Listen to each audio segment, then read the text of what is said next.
Okay, what's going on? All right, finally got my new comics from New Comic Book Day, which was supposed to happen on Wednesday, but got a little busy at work, and my comic store closes at 6, so that wasn't fun. So what I got on deck today is we got some heat. The two big ones are the new Absolute Green Arrow #1. Here is cover A. And then I got a variant, which I thought was very cool. It's like a little graffiti style with Dinah there. Very much like that one. So yeah, first off, Green Arrow was awesome. It's a 6-part like miniseries. I'm sure they're gonna extend it now that I think it was at like $1.3 million in pre-sales. I think it sold more than Absolute Batman #1. So that's pretty cool. At least pre-orders, I'm not really sure, but yeah, it's making some dough.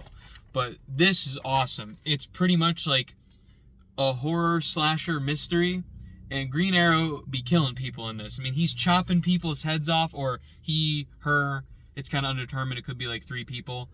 We don't know who it is. I would assume it's Roy Harper just based off what they're going to do, but it could be the one Dearden girl, maybe.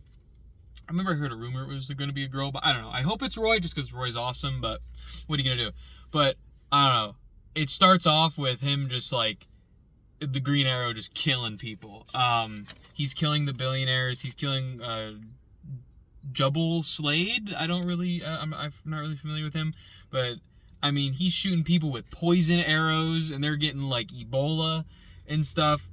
And I mean, he's just going after them. I was a really big fan of this panel here, talking like on the screens of phones and stuff, and people were just talking about like the big billionaires and stuff like that. And one guy goes, they're talking about Jubal Slade and how, you know, he was co-founder of Queen Industries or whatever. They made like Robinhood, like the stock trading app, pretty much, so they could democratize stocks for everybody. And this one guy goes, probably get shadow banned again, but anybody else sick of corporate media talking about Jubal Slade's allegations of sexual misconduct? And then like multiple women accused him of SA, not including rumors he was trafficking minors to his own island, ? It's just like, dude, art imitates life, man. We got chuds in the DC comics. I don't know. I thought that was hilarious, making DC making fun of those weirdos. But yeah, we get to see Dinah. She's going through like some mental health stuff with her dad, and not like having enough money just because Gotham sucks. So they're like, she's like talking about money, and they're like, quitting this job in this economy. So that's pretty relevant. So good job, DC. Very relevant comic. But yeah, eventually they find I think another guy. Like his genitals are chopped off. He's got arrows in his eyes. I mean, it is straight disrespect. So we killing these billionaires. Heck yeah. So it's pretty much kind of turning into like a semi-detective story of Dinah. She is on the team of the billionaires, and whoever this mysterious Green Arrow is killing them. So that's how they're gonna whatever. And of course, Ollie, Green Arrow, original, whatever, died from absolute evil when Hawkman killed him. So he's dead. So there's that. But then they kind of get into a confrontation. Green Arrow in this sick reveal shot. I love the design that you can see him. He takes off his bow and it makes knives, and he whips that thing around and cuts a dude's head off. So the gore is awesome in this. That was blacked out, but it's just people getting cut, limbs getting chopped off. It is awesome. I really like the thing that Dinah, she's like, I'm protecting these billionaires, but you know, I'm protecting them, but like when I see them, like their hands get chopped off, like I can't help but smile. So that's cool that she's kind of on the thing. But a really weird thing, I'm assuming this might tie into Absolute Evil, something like the Jack Grimm thing, where there's like this, I don't know what the hell is going on there. I don't know if I missed something. I'm not caught up on Superman or anything, or I'm caught up on Batman and Wonder Woman, not Superman or any of the others.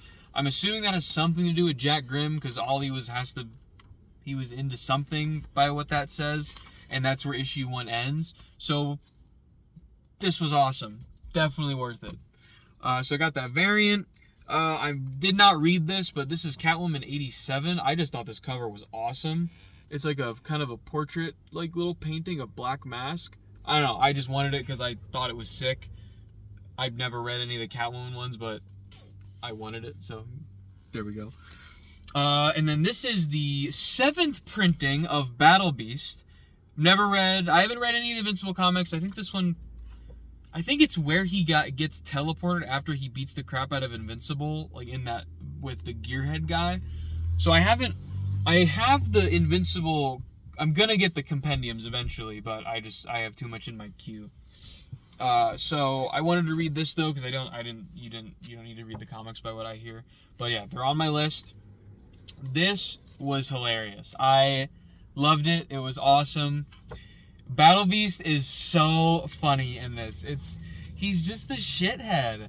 I mean, he pretty much, after he beats up Invincible, he gets teleported away, and then he ends up on this ship. He's like, dude, what the hell? I told you to find me a person that's going to kill me, because that's his whole thing. He's looking for someone to end his curse, because he's just looking for a worthy opponent. So that's the whole thing, is him talking to this computer that he killed all the crew, and he's just having this ship fly him around the universe looking for worthy fighters. But there are some tough shots of him. So we get him on the throne right here, and then look at that. Dude is like Master Chief. So yeah, that was sick. And then again, just more action shots of him just like walking around in like the desert. So he fights like this giant monster, and you know, it's some ancient being he's heard legends of. Of course, he ends up killing it. They have some interesting dialogue, but again, I think it's going to be like, who can I kill this week, or who can I kill this month? Well, I'm perfectly fine for it. The dialogue for Battle Beast it's perfect. It's on point. It's hilarious. It's so ridiculous. It's awesome. He's like, I'm just looking for a worthy fighter, or whatever. It's so good. So yeah, I think that's it. Yeah. So that was this week's comics. I think there's a bunch more next week, so that'll be pretty cool. But yeah, I'll try to make them timely, but I was a little busy, unfortunately. So yeah, that was this week's in comics. If you have any recommendations, please put in the comments. Thank you, and I will see you guys in the next one.